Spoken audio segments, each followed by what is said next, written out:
நான் எப்படின்னா வந்து நான் பசங்களையும் பார்த்துப்பேன், ஷூட் வந்தாலும் ஷூட் போயிடுவேன், என்னோடய ஒர்க் என்னவோ அதை பார்த்துப்பேன், ஜிம் போவேன், யோகா போவேன், பசங்களை. ஆனால் ஃபஸ்ட்டு பிஃபோர் மேரேஜ் பார்த்திங்கன்னா நம்ம நல்லா ஃப்ரீயாக இருப்போம், வந்து எல்லாம் நமக்கு எந்த ஒரு கமிட்மெண்ட்ஸும் இருக்காது.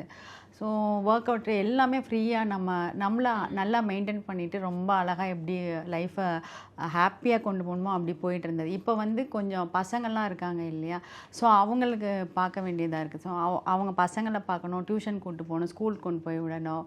அதுக்கப்புறம் அவங்களுக்கு சாப்பாடு ஃபுட்டெல்லாம் நான் தான் ரெடி பண்ணுவேன். மேட் இருக்காங்க, இருந்தாலும் நான் தான் ரெடி பண்ணி கொடுப்பேன் வந்து.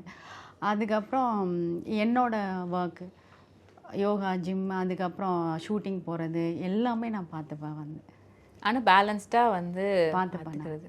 ஆனால் குழந்தைங்க சம்டைம்ஸ் ஏங்குவாங்கல்ல. ஆமாம், அதுக்காக தான் நான் இப்போ வந்து நிறைய படங்கள் நாங்கள் முன்னாடி 2 பேருமே நிறைய படங்கள் பண்ணிகிட்ருப்போம்.